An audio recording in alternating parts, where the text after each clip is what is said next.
Hello everyone, welcome back to my channel Nandini's English class where you can learn English very easily in Bengali. আমি নন্দিনী। আজকে আমি তোমাদের a famous Bengali লিটারেচারের রাইটারের সম্পর্কে আলোচনা করব।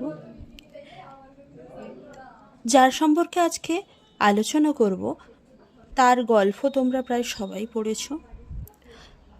A famous Bengali লিটারেচারের writer হলেন বিভূতিভূষণ বন্দ্যোপাধ্যায়।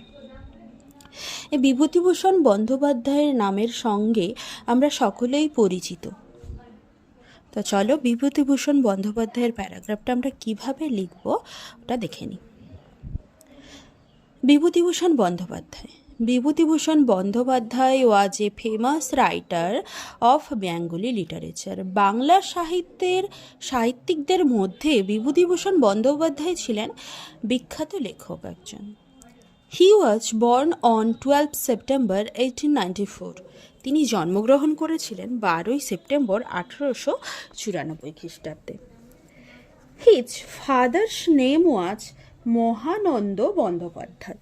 তার বাবার নাম ছিল Mahananda Bandyopadhyay and mother's name was Mrinalini Devi, এবং মায়ের নাম ছিল মৃণালিনী দেবী।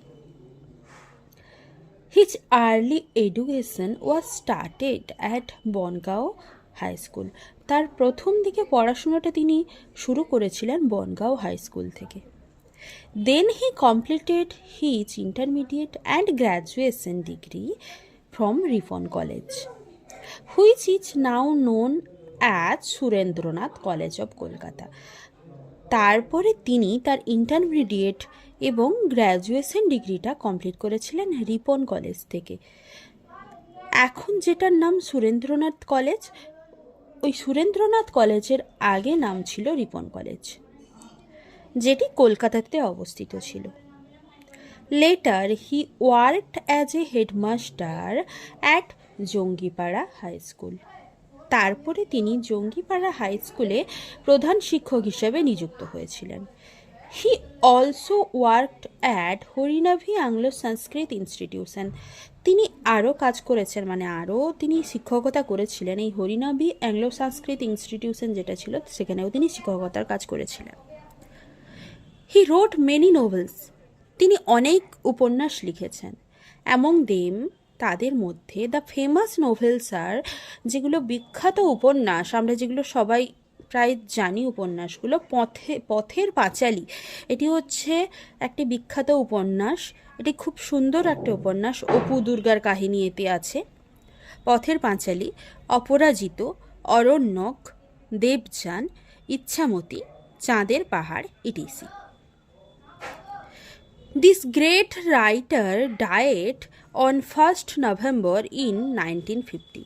এই মহান লেখক মারা গেছিলেন বা আমাদের ছেড়ে চলে গেছিলেন 1 নভেম্বর 1950 খ্রিস্টাব্দে। তো এইভাবে তোমরাও বিভূতিভূষণ বন্দ্যোপাধ্যায়ের প্যারাগ্রাফটা লিখতে পারো। এবারে তোমাদের ফার্স্ট ইউনিট টেস্টের জন্য, ক্লাস 8-এ ফার্স্ট ইউনিট টেস্টের জন্য বিভূতিভূষণ বন্দ্যোপাধ্যায়টা ইম্পর্ট্যান্ট আছে, তো ভালোভাবে করো, আশা করি পরীক্ষায় আসবে। থ্যাংক ইউ অল এতক্ষণ আমার পাশে থাকার জন্য। আর আমার ক্লাসগুলি যদি তোমাদের ভালো লেগে থাকে তো অবশ্যই সাবস্ক্রাইব করে দিবে। সাবস্ক্রাইব করার পরে বেল বাটনটা ক্লিক করে অল অপশান ক্লিক করে দিবে, যাতে পরবর্তী ভিডিও নোটিফিকেশান সহজেই তোমাদের কাছে পৌঁছে যায়।